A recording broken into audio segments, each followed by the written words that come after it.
taught me how to live. Daddy taught me how to give. Both of them had their own sins. Down to the river, every man has felt the shame. All our blood, it runs the same. Father, hear us as we pray. Down to the river, down to the river.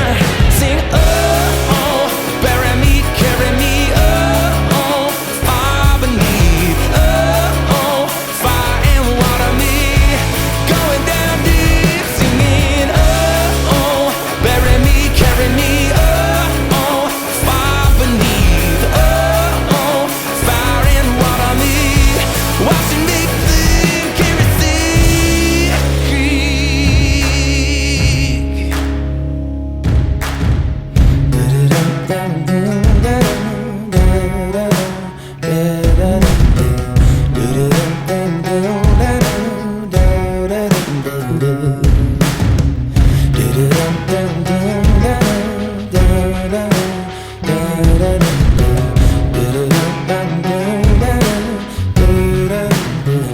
Hi, welcome to the Cryptid Wilderness Research Podcast. I am CWR team member Daniel Becker up here in Anchorage, Alaska, staring into the Arctic abyss. And joining me, as always, from Quincy, Washington, my fellow host, Matt Slater. Hello. Matt, how are things in Quincy, Washington? It's still been pretty great. Just blue skies, green grass. Been out running around, checking out some spots in the mountains, wherever we can get to. The things are going pretty good. Nice. Up here in Anchorage, it's unseasonably warm. It actually got up to about 45 degrees earlier today, which is very unusual, as you know, for this neck of the woods. Before we start tonight, I want to again give a shout out to our friends and partners of the show, a Sasquatch podcast with Beans Baxter, Chook Johnson from Chook's Outdoor Adventures, Cryptic Investigations of Appalachia with our friends Jeff and Andy down there. Also, CWR team member and CWR network partner Duke Sullivan from World Bigfoot Central. He's still got the Glag Saga going on his channel. We highly encourage you to check it out. Also, Robin Haynes from paranormal-empowerment.com, as well as Bigfoot Michigan Rob, who I will actually be seeing in a couple of days in person when I'm there in Detroit. Bigfoot Michigan Rob, that's over at his BMR channel, as well as Tex from Texas Front Porch. And always, if you're in the Anchorage, Alaska area, take a drive out to Palmer, Alaska, and visit the Bigfoot Art Gallery out there with Rob Roy Menzies, who is a friend of the show. Yeah. So tonight we have back with us from the Sisters of the Moon Research Group, which is an all-female research group, Debi Porch. So let's bring Deb in. Hello. Hi, how y'all doing? Good. How are things in your neck of the woods? It's cold. Oh, no. I've got a heater on my feet, so if y'all hear it come on or whatever, you know what it is.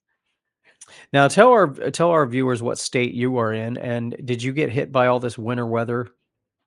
I am in Tennessee right now. I'm originally from Texas, of course, but when Larry and I got married, moved here to Tennessee, and then we'll move back to Texas sometime, hopefully in the next year.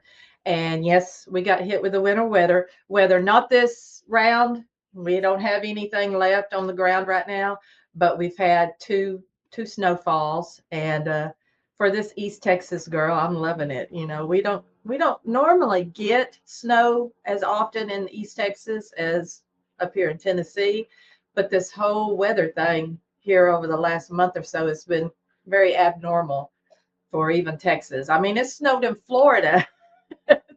So, but anyway, I'm loving it. I'm cold, but I'm loving it. So it's been a while since you've been on the show. So tell us what you've been up to. Oh, just same old pretty much. Staying here at the house since the weather's been so uncooperative for our camping. But we do have some expedition or two coming up soon, and so I'm looking forward to that. So let's go back, and why don't you tell us about your main research areas down there and what kind of activity that you see? Well, we have, I think our main one would be considered Tribulation Bay, and that is in Oklahoma. Of course, Barbara and I both live or lived. I lived in Texas up until I got married, but we are moving back to Texas, uh, hopefully soon. Barbara is still in Texas, and then Sandy, of course, is in Georgia, so she doesn't get to join us as often as she like. But Barbara and I are going to be going to a camp out in northeast Oklahoma here in about a week or so. And after we do the little camp out there, we're going to drive back to our Tribulation Bay area. And I'm looking forward to that because we had a lot of stuff happen a few years back, and we were going there on a very regular basis. That's where we recorded the gibberish that y'all guys heard. I think the last time I was on y'all's show, and just all sorts of stuff, happened out there. But that was a few years ago, and back then we were going on a very, very regular basis because of all that activity. And then one of our other locations started amping up with activity, and we started going there. And then things seemed to slow down in both. And so we varied out into different locations. And just a few months ago, probably about 3 months or so ago, we had gone to it was a camp out that a friend of ours up around Mena, Arkansas was having, and for Bigfooters. And she had asked us to talk and, a little bit up there. And so we went there and spent the night and did our thing. And then we decided Sandy had actually flown in for this from Georgia. And so after we did our thing there at the camp out, we decided that we would drive down to Tribulation Bay and just check it out. And we were looking around when we got there, and it looked a little different, after it'd been at least probably 2 years since we had been out there. And but we decided, let's go ahead and camp. And so we did. And we wasn't expecting anything because it looked like some of the trees, had been thinned out. And of course, it was starting to turn into early winter, I guess you could say, late fall. And so the leaves were thinning out and everything. So we didn't have our hopes up. We weren't really expecting anything, but we were very pleasantly surprised. And I mean, it was a very big surprise. So, do the Sasquatch down there have a reputation for being more on the aggressive side or more on the calmer side, I guess you could say? Well, we've never felt in danger.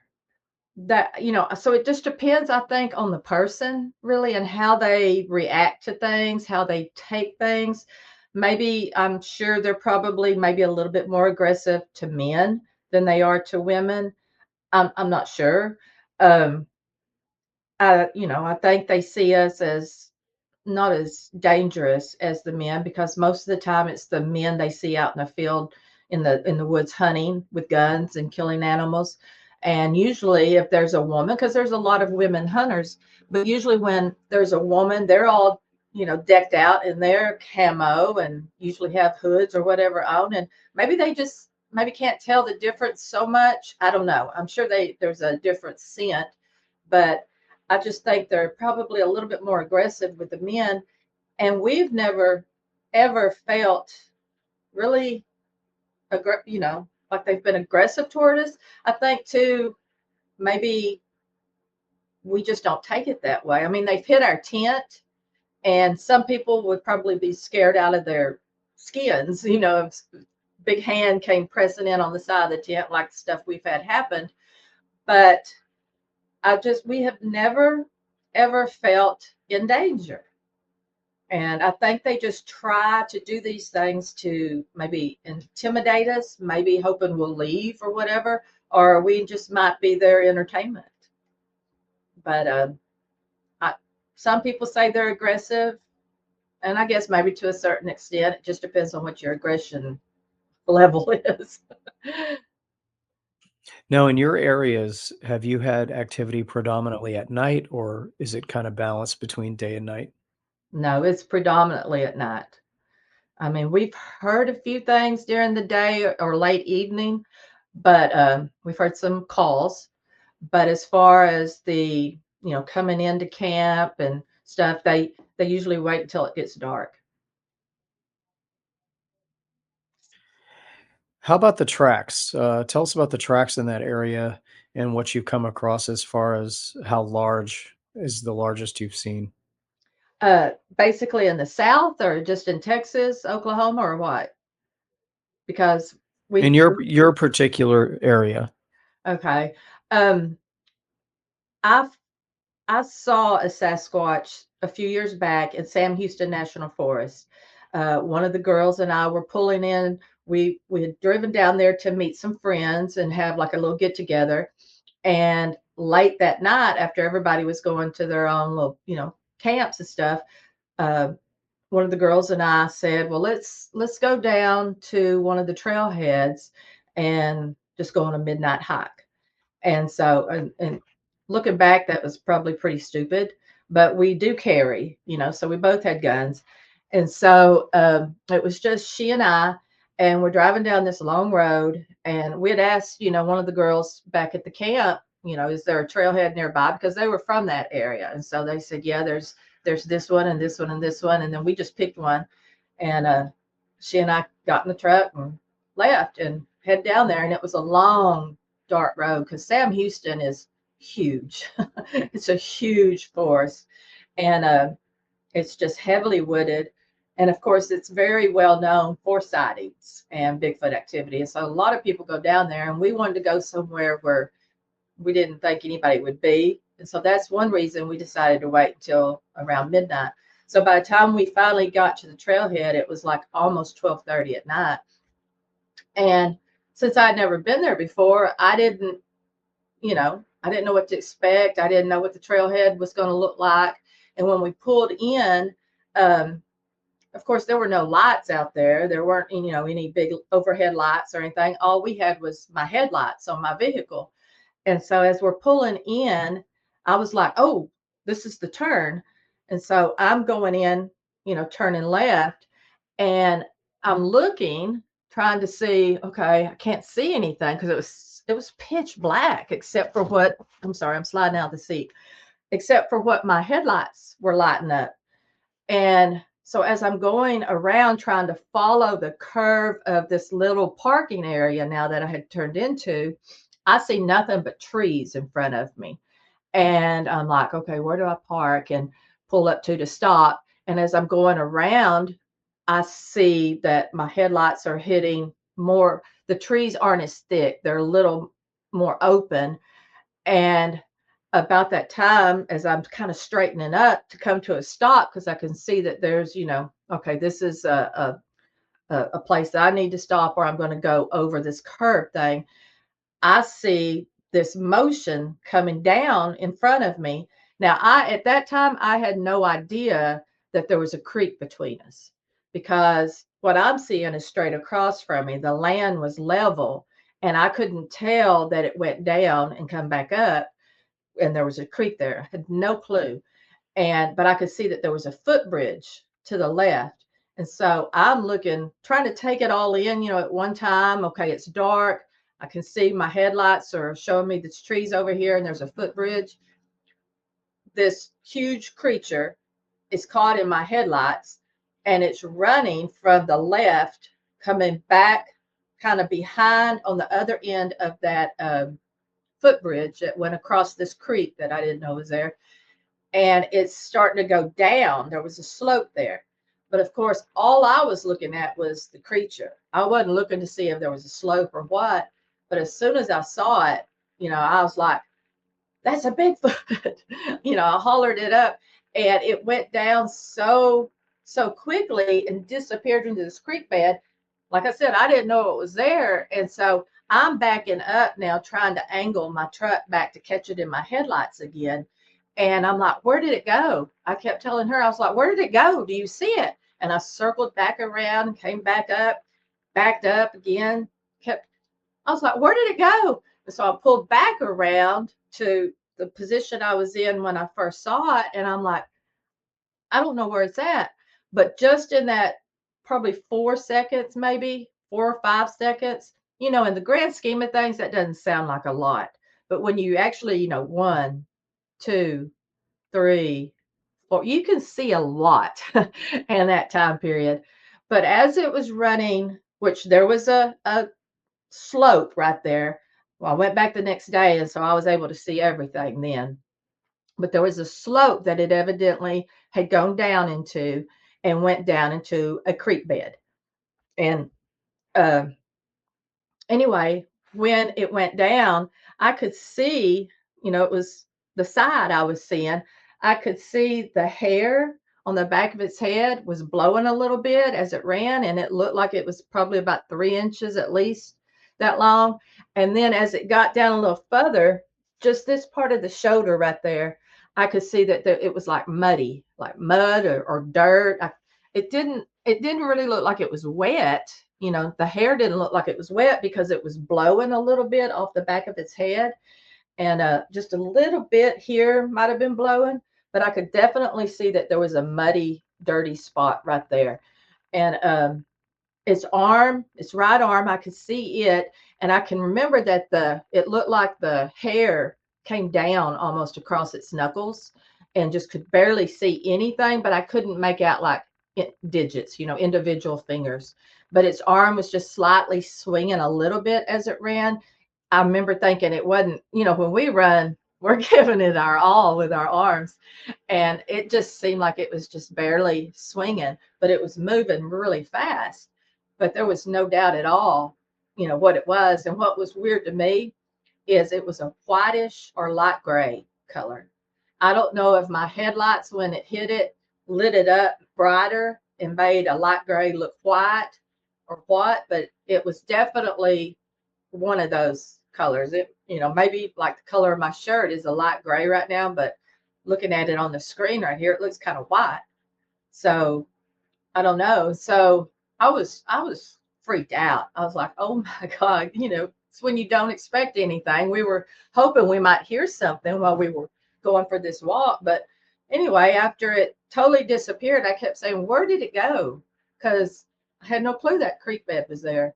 And I just kept circling around. And then I finally just stopped. And I asked her, I was like, well, we got what we came for. I don't think we need to get out and go for a walk now. Right. And plus, it was just right there. And so we didn't know where it went. And I'm like, I don't know if I really want to go on a walk now. And so we drove back to camp, and she was in her tent and I was in mine, and it came a freaking gully washer that night. It just poured down rain. And anyway, so that next morning she got up and she had to leave. I helped her pack up. We had a stream almost going down in between the two of our tents, which was not there to begin with. And so, since it had quit raining that next day and she had left, I went over and I talked to some other friends that were there and told them about what we'd experienced that night. And they're from that area.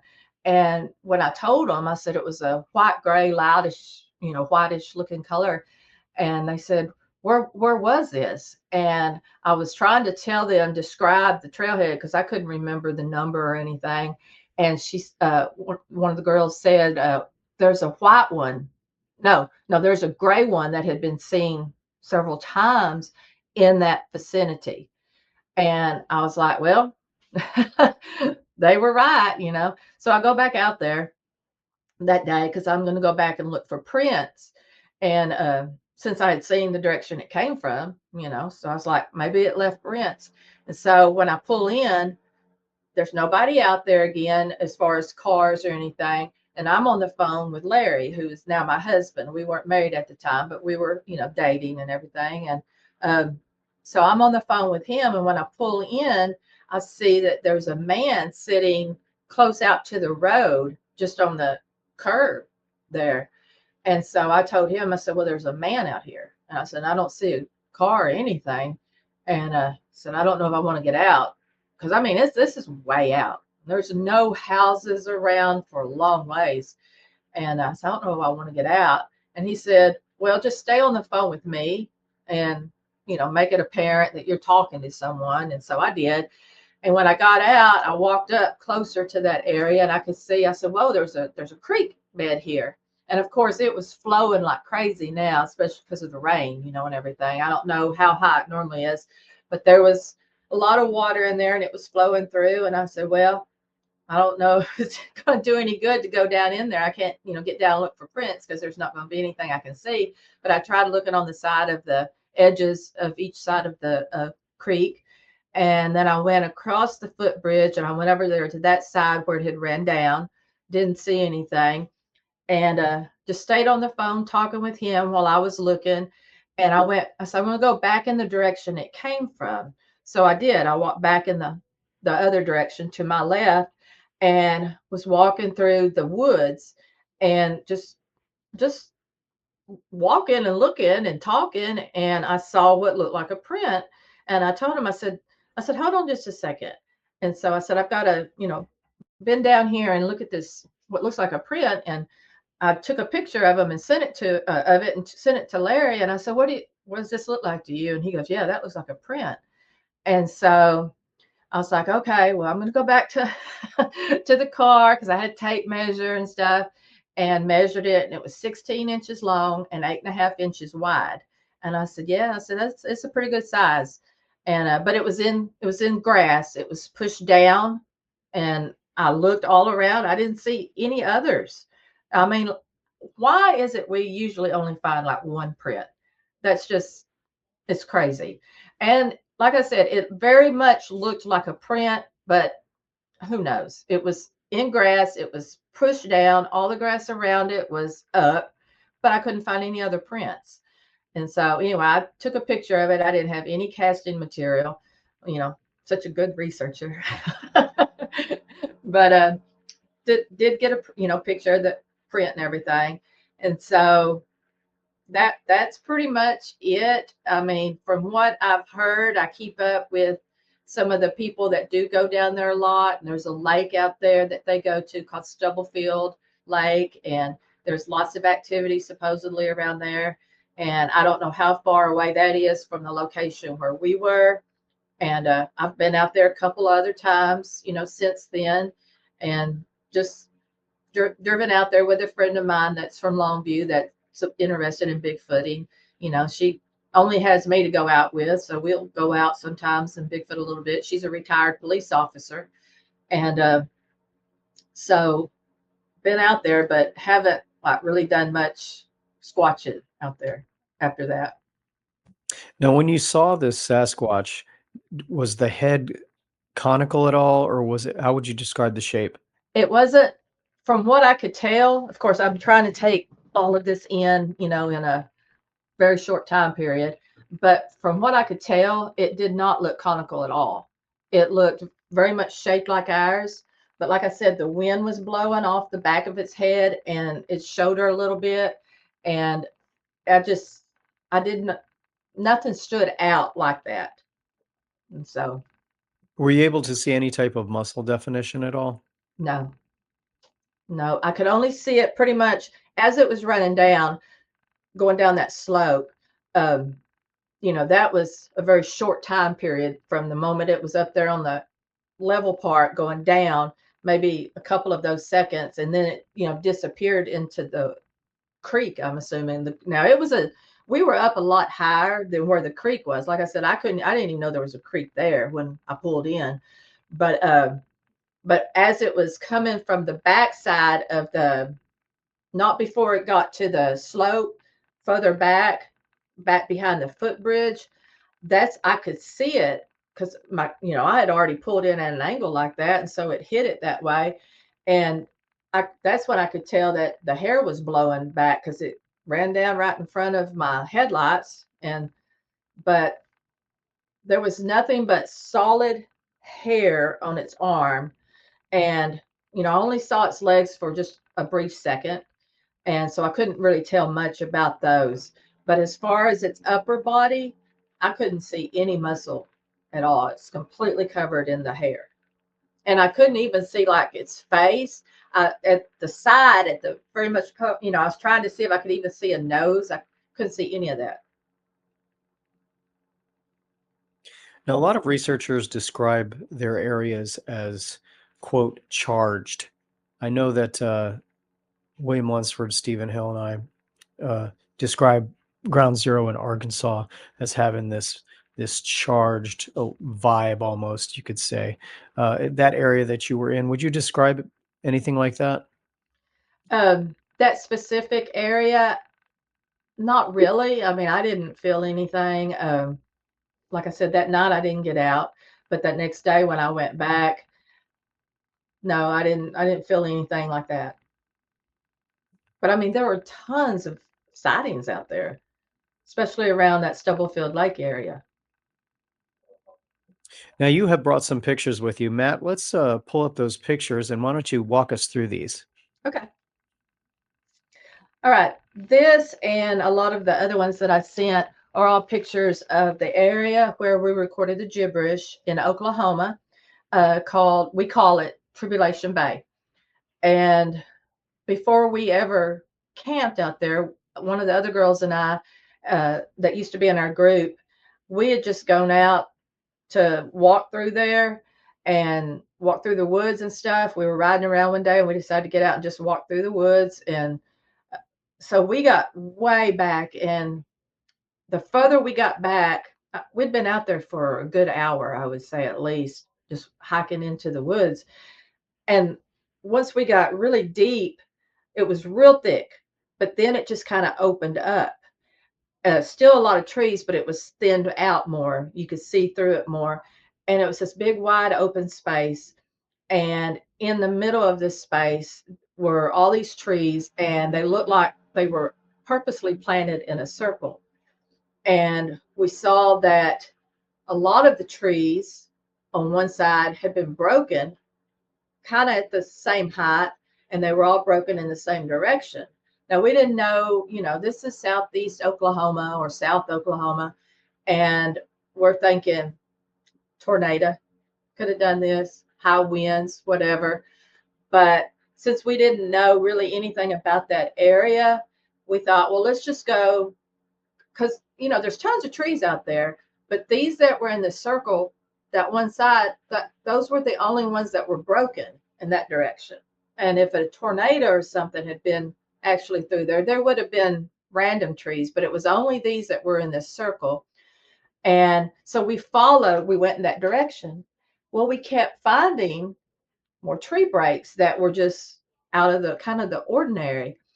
And so we get back to another area, and then we start seeing breaks and bends and maneuvering of vines and tree breaks that looked purpose, like they were done on purpose. This one was extremely interesting because, of course, as you can see, they're going in two opposite directions. So that's not really going to be wind doing that. And they're both at the same height. And so that piqued our attention. So we're standing there looking at those, and further off, we see something more interesting. And we saw this huge asterisk. And I think I sent the asterisk to you, but if it's in there, you can play through it. But we just kept following, like, all of the pictures of the bends and the breaks and the maneuvering that I sent you were found all out in this wooded area. And that's what caused us to decide, okay, with all of these different things, we're going to camp out here. And so we found a place to camp on further down from there. And that's the area we now call Tribulation Bay, which has been one of our most active areas and where we recorded the gibberish. And if you want to kind of play through some of these, I can, describe a few of the other ones. But I just thought that was fascinating because they're going in opposite directions, and doesn't it look kind of. It definitely sticks out to you as soon as you look at it. Yeah. And one of the things too that I'm noticing looking at these is, number one, how high off the ground the breaks are at relatively the same height, but they're also twisted. At least the one on the left looks like it's twisted and broken. Yeah, it did look like that. A regular sized human being is going to have a real hard time twisting and breaking a tree that high up. Yeah. Well, we found some really, really interesting trees later on when we finally got to the end, the two that are uprooted and completely moved. And so, All right, let's go to the next one. okay, this was another one. As you can see, it's a crisscross, and then the one going through the top of the crisscross, uh, it looked like at first I thought, well, that's just a vine or something, because there's some vines that get huge, but it wasn't a vine, and it had been moved completely. It was broken off on the left end and on the right end, and it had been put through there, it looks like to us. I mean, it could be Mother Nature, wind causing some things to break and fall like that, but it was just very weird and different to us. And so we took pictures, but the thing is, we'd walk, like, I'm wanting to point to the screen, but you can't see it. The part that's on the right hand side of the picture does not go all the way down to the ground. And so we just said, okay, let's just follow in the direction that that's pointing in. And so that's where we went. We went off, as you can, where it looks like it kind of opens up down there at the end to the right hand side. We just kept walking that away. So we just kept following what we thought, okay, maybe these are signs, And so we just kept walking that away. And that led us to more. Okay, this is one of a larger picture. This is one of the trees, and I mean, they are very tall trees. As you'll see in later pictures, they were two of them. There's another one to this one's right. And they had been clearly uprooted. You can see that there's no hole there, no hole at all. And those roots, you can see how long the roots are just by themselves. And they were moved from the location and then just stabbed. The roots, were hard as could be, and stabbed back down into the ground. And I mean, these things were over 20 something feet long, or longer, actually. I think we couldn't get up to the treetops because they were stuck up, two of them kind of side by side, but not real close together, but both moved. The other one is up a little further than this one, but the tips of them, the tops of them, are both together and crisscrossed up in a Y of a tree on up in front. So if you're able to go to that other picture, I know you might have them set in different arrangements or whatever, but there's the one of the two trees together. The real, yeah. Okay, so you can see how further up that one is. Now, there weren't any drag marks, nothing. That's what was so interesting to us. And like I said, there's no holes, no indentions in the ground to where if those had just fallen over, there would have been soft ground there and probably sunken in some. But you can see that they're up into that Y of that branch, the tree up there. And it's hard to tell from the picture, but that was up pretty high where the treetops are at. And those trees were very long. And we had Larry, who's, now my husband. We hadn't even started dating at the time when they came out there to see this. They actually drove down and camped with us out at not in Tribulation, the area that we camp in, that we call Tribulation Bay. We didn't want men coming into that area with us. And so we said, okay, if y'all are going to come down, we will camp back behind that area, which was, closer into this kind of woods and stuff. And so they camped with us, and they actually had activity when they were down. But we took them out to see this, and Mark and Larry both saw this, and they were just dumbfounded by it. I mean, we don't know what caused this. We don't know if Bigfoot did it or if a natural act caused this, but it was just very, very strange and peculiar to us. And then, of course, there was a lot more signs in this area, and so much so, with the way things were, we just called it a playground. like we just thought, okay, this is Bigfoot's playground. And so that's just, we just word things like that. We don't know, of course, but it was just fascinating. So you guys came up with the name Tribulation Bay, right? Yeah, because the whole What was the inspiration for that? yeah, that's pretty funny story. We had been asked to speak at a conference in North Oklahoma, and we had never spoken at a conference before. And so we were like, okay, so what do we want to talk about? We've got this time slot we've got to fill. What are we going to talk about? And so that was the whole reason that we decided, okay, we'll go camp. And the other girls, one of the girls that was in our group at the time, her name was Henry, that was her nickname. And we were talking to her, and she was the one, it was me, she and I, when we found all this stuff. We were hiking through there, and that's why we were like, well, let's just camp at this location that we found and, think it's interesting. And the other two girls will come out and we'll just talk about what we want to talk about at this conference. And so that's why we were camping. We decided to camp out there. And it just so happened that me and one of the other girls at the time, Henry, you never knew when she was going to show up. If it'd be that night, that next day. In this case, it was in the middle of the night, early morning, actually, about 3 o'clock in the morning when she got there. But so that first night that we were camping, it was just me and this other girl. And she's not in our group anymore. And I won't say her name since she's not, part with us. I don't know if she wants me saying, anything. And so it was just the two of us. And we got to the campsite, the area that we had said, okay, this one looks like a good area. It's got some level ground. It went uphill on one side, and it was very heavily wooded and all the way back. And then on in where we said we'll put our tent and stuff, it was, still lots of trees, but a little bit more open where you can maneuver and get around pretty easily. And then there was also the road just dead ended right there.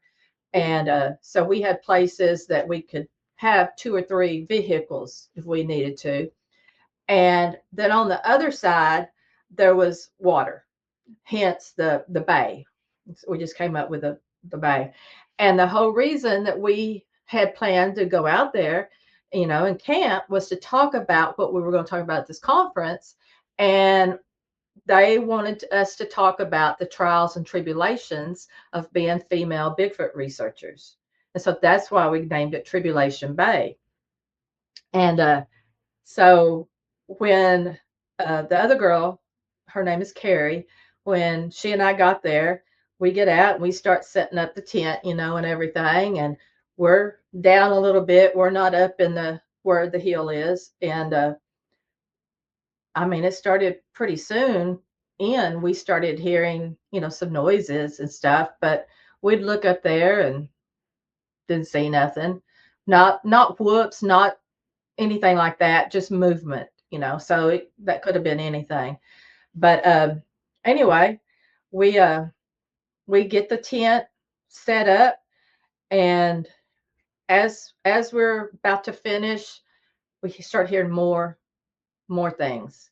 And the things begin getting more interesting. And then it really sounded like it was very strange. We had never experienced anything like this before. At one point, it sounded like, it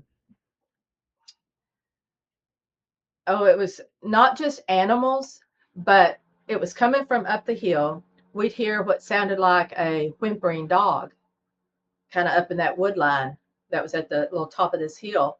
And so we're looking, and it's still daylight at the time while we're putting up the tent, and we're looking up this hill, and we're like, I don't see a dog, but it literally sounded like a whimpering dog.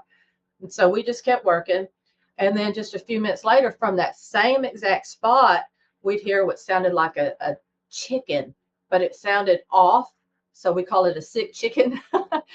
And it was just, we're like, okay, now that's weird, because it was from the same exact location. And so now our interest is kind of peaked, because we're like, yeah, that's very weird. And then we heard what sounded like a cow, like a moo. And I can't say, because we've heard this moo cow moan sound in other places, and up in northeast Arkansas, or eastern Arkansas, yeah, northeast Arkansas, um, at a place we call Camp Red Eye and all that, in that area, we had moans and stuff all night long. And I won't go into that story, but they sound very much like mm, almost like a moo, but it's a moan. And we'd never heard that before until, at Tribulation Bay. That was the first time we'd ever heard that. And we were like, is that a moan or is that a moo? And so we just called it moos, but that did it a lot.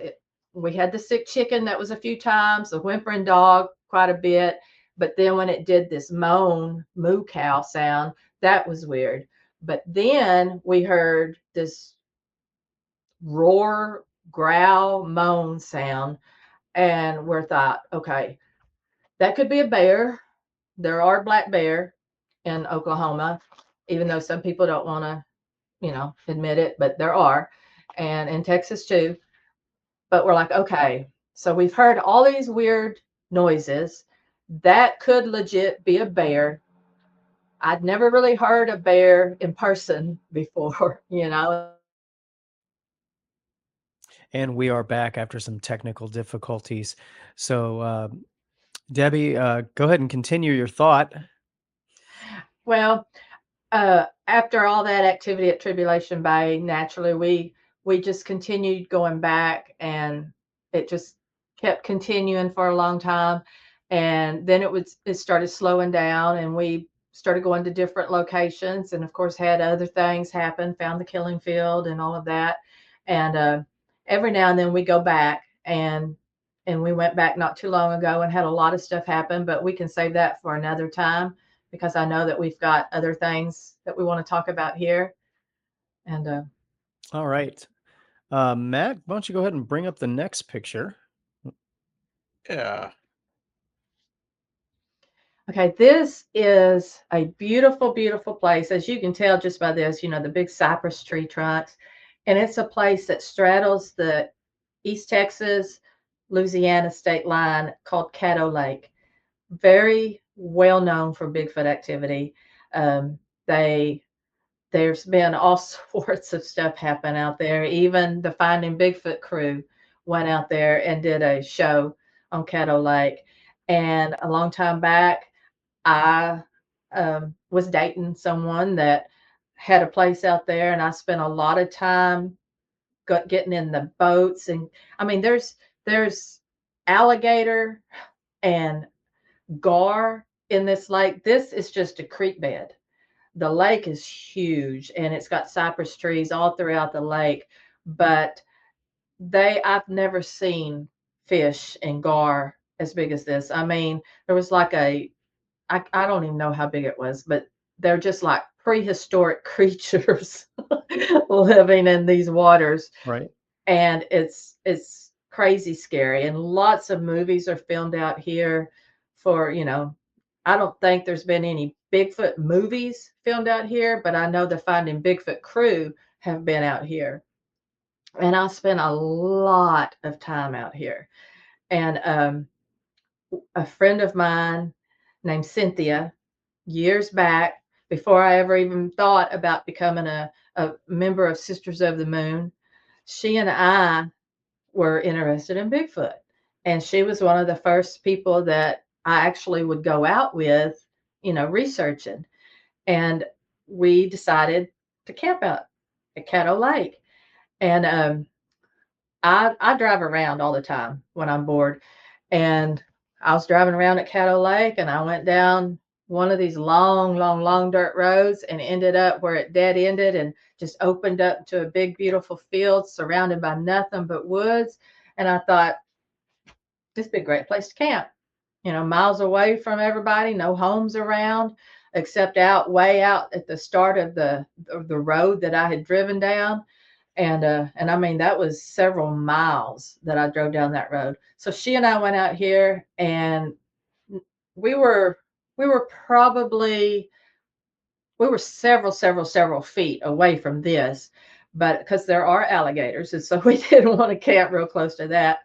And so we camped in that open area, up against the tree line, put our tent where it backed up to the tree line, and we sat there in the dark under the awning of the tent, and it was hot as all get out. We had little bitty fans, that go around your neck and blow on you and stuff. And we were sitting there with the fans, and we're talking. We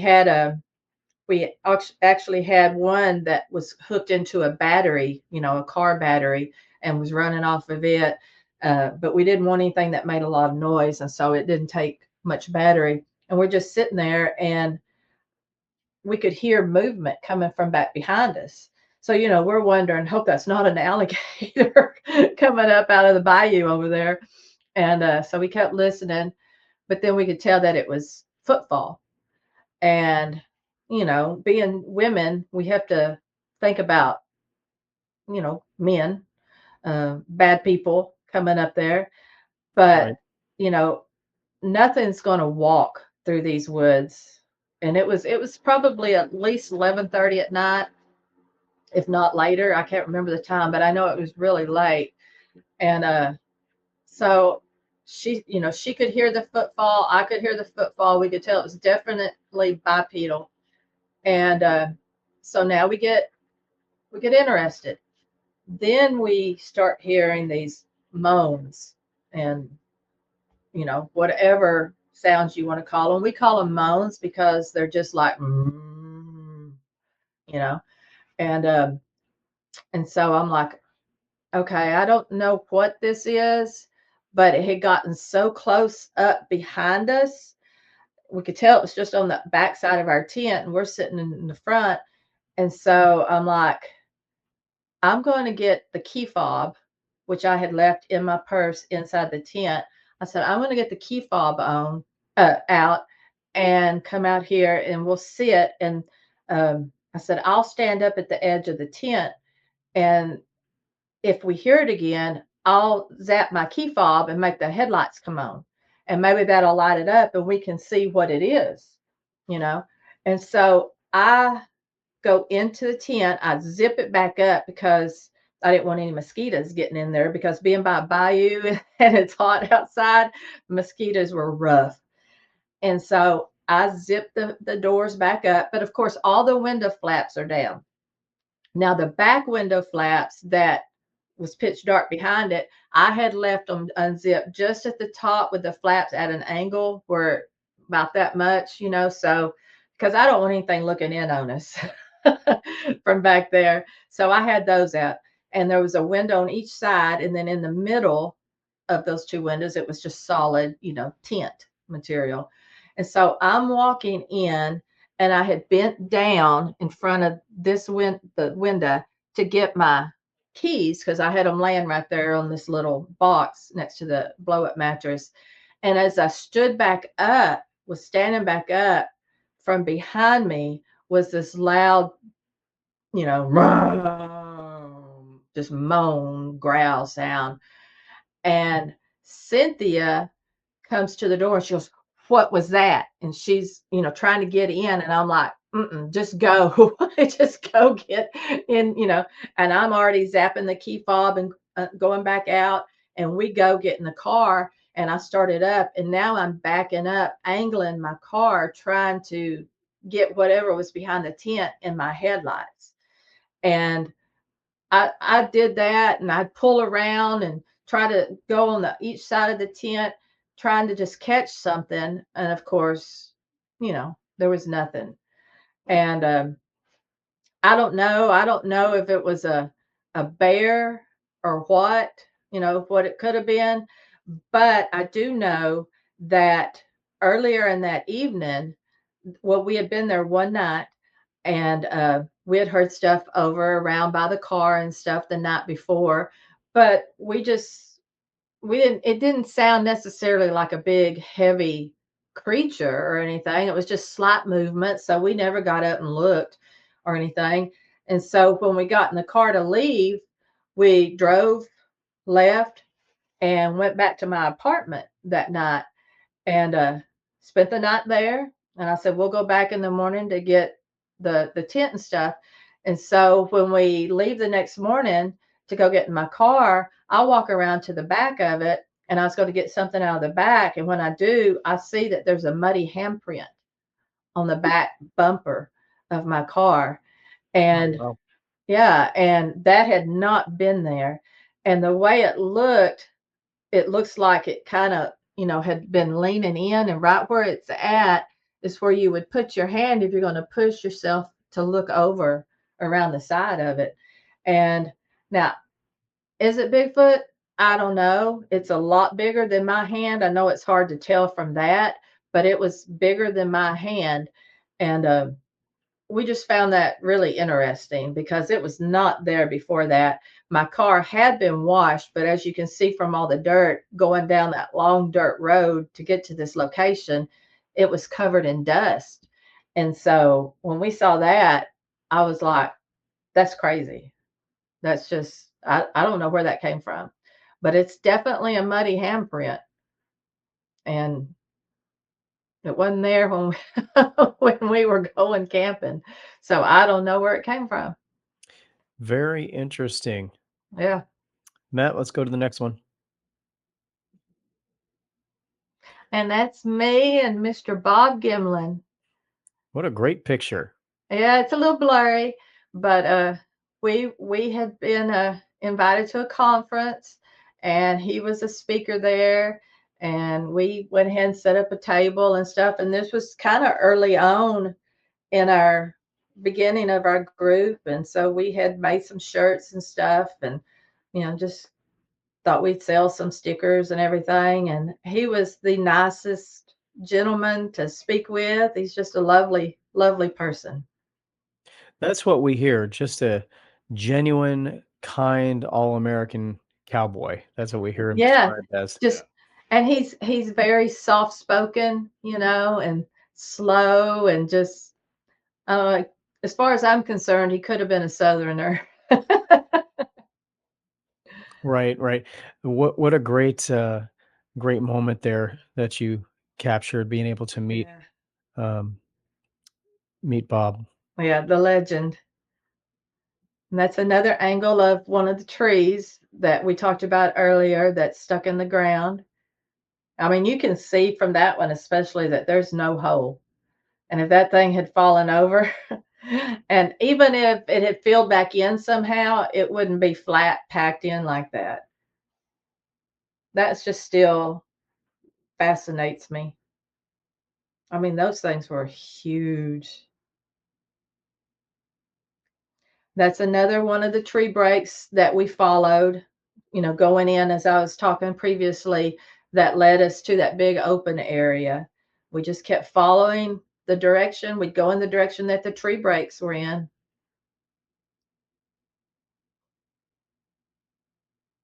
And that one I think we've already talked about. That's Henry. She's like, what is this? And you can see there that they're at a different angle, that they're up in the tree, and you can kind of tell just how long they truly are. And Mark and Larry, we took them out there. Larry Porch, my husband, which, he wasn't my husband then, but Mark Newble, and they were research partners. And we had met them and was talking about the area, and they were like, we would love to come out there if you wouldn't mind. And that's why we said, well, you can come out there, but you can't camp in the area we camp in. And that's when we camped back behind it. But they got to see that. We took them to see that, and they took a lot of pictures standing next to it. And when they're standing next to it, you can really tell the size comparison. Great pictures. So before I toss the ball over to Matt out there in Quincy, Washington, to bring us home, I want to ask you two questions. Sure. First, Out of all the places in the United States, what area would be your dream research area? The place that you'd choose to go? Well, that's really a hard one because I know that the Pacific Northwest is, more famous than probably any other location in the United States. And I've been very lucky to go to California and to Oregon and to Washington State. And I've actually done some Bigfooting in Washington and Oregon. My biological family, I was adopted when I was 3 days old, and my biological family, I found them, and I'm real close with my brother and sister that live up there. Just got back from Oregon not too long ago, probably a few weeks ago. No Bigfooting, even though I would have loved it, but I'm like, okay, I got to visit with my family.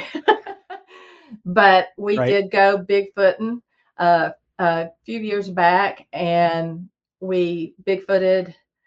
You could see Mount Hood, the peak of it, over the tree line where we were at, and there was a big lake. And my nephew was young at the time. He was with us, and two big dogs, and we actually had stuff happen out there, and it was very strange. This is the first place that I ever experienced electrical equipment malfunction. Nothing worked. Brand new batteries, they went dead. Put new batteries in again, they went dead. Nothing worked. And but we had some really good activity. My brother had never experienced anything like that before. His girlfriend at the time, she was freaked out. We were sleeping all together in a little dome tent with no top on it. It was just the mesh. And I kept laying there going, okay, Debbie, you can do this. Just don't look up, because I could envision something, looking in over the top at us. But what's so funny, and did I tell you this already before about the footprint that my brother-in-law made when they came out there and spent the day with us? I don't think you did. Okay. I haven't told this to many people, but my brother-in-law and my sister came out there while we were camping just to spend the day with us. They didn't want to camp. They're not camping people. And my brother-in-law he could be a Bigfoot himself. He's huge. And just the most jovial, happiest person you'll ever meet in your life. And so he takes our little nephew, Aiden, and they go down to this lake area. And he takes his finger on the edge of the water, in the mud, and he draws a Bigfoot footprint, you know. And then Aiden puts his foot, he comes back and he tells my nephew, hey, come here, I want to show you what I found. So he takes Aiden down there and he's like, look at that. And Aiden's like, holy crap, and he's like, put your foot in it and see the comparison. So Aiden takes his foot and he steps in it. And so his little tennis shoe footprint is in the middle of it. And then Rocky, my brother-in-law, comes back and he goes, come here, Debbie, I want to show you this. So he carries me out there, and it's just me and him. And he says, look what me and Aiden found. And I look at it, and, you can tell the difference. And so I'm grinning, and I look at him. I'm like, yeah, that's a good one. That's a real good one. And so I took a picture of it, and everything, took it back, showed Johnny and, my brother and stuff. So final question from me before I throw it over to Matt. For the benefit of those who did not see you when you were on the show last time, and there is no wrong answer, but we like asking this question of all our guests. What do you think Sasquatch is? I have no clue. I mean, they are definitely an intelligent creature. They definitely have a language, because we have it recorded. Don't know what the heck they're saying, but it's a language. They're taking breaks when they say things in between, how we pause and stuff, because you can hear it just on there going like blah, blah, blah. Of course, this isn't how it sounds, but, blah, blah, blah, blah, blah, blah, blah, blah, blah. There's emphasis put on sentences or whatever you want to call it. And it's a definite language. And they're intelligent. They know what they're doing. They know to try to stay hidden. I mean, it's definitely an intelligent creature, much more intelligent than your typical animal. And the fact that they have a language says something, about that. I know dogs and stuff bark to each other, and maybe they know what they're saying. I don't know, but you can tell that this is an actual language. And they also have.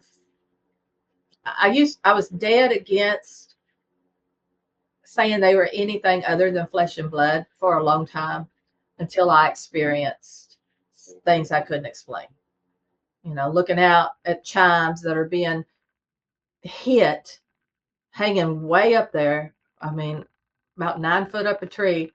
And I'm looking out of the tent, watching those chimes, doing this.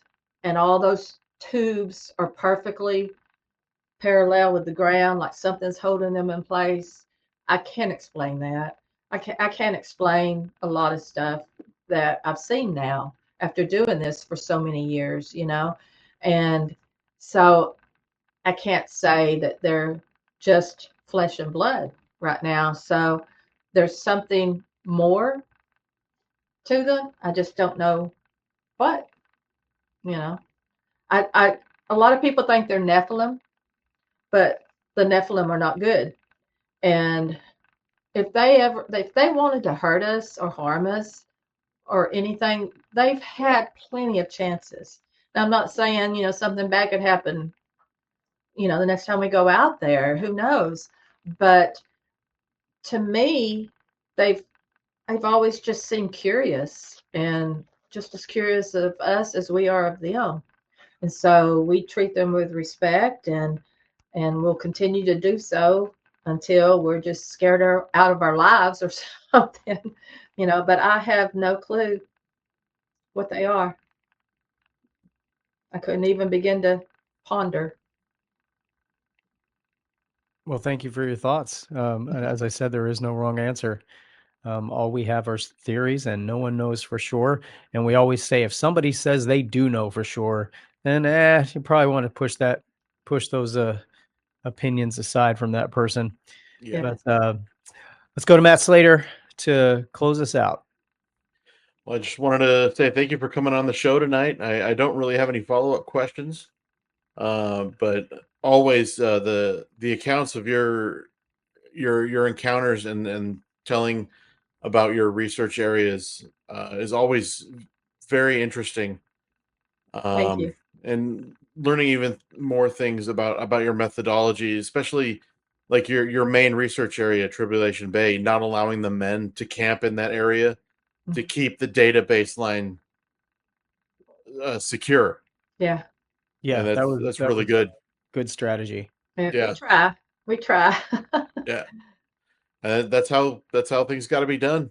Yeah. It's have a methodology and stick to it. Mm-hmm. And just thank you for coming on the show and sharing your experiences. Well, certainly. Thank y'all so much for having me. I mean, I could talk all night. So what do you got coming up? Anything on the horizon for you? Yeah, here in, I think next weekend, Barbara and I are going to a campfire type thing where Tanya Kordek owns a Bigfoot museum up in Tallahena, Oklahoma. And it's an awesome place. Lots of Bigfooters go there just to gather and sit and talk. She's got a fireplace inside, but this time she's having a little around the fire outside. And everybody's been invited or she invited several people. And so I plan on going up there for that. And we're going to visit with her, probably camp somewhere there that night. And then that next day, Barbara and I are going to go to Tribulation Bay. And so that's next weekend, I believe, the 31st. So yeah, I think that's next weekend. So I'm looking forward to that. Hopefully it'll be good weather. I hope so. And you'll definitely have to come back in a few months and check in with us and let us know how those trips go. So once again, Debi Porch from Sisters of the Moon, thank you so much for taking the time to join us. So for myself, Daniel Becker in Anchorage, Alaska, for my partner, Matt Slater in Quincy, Washington, thank you for watching, and we'll see you next time. Bye.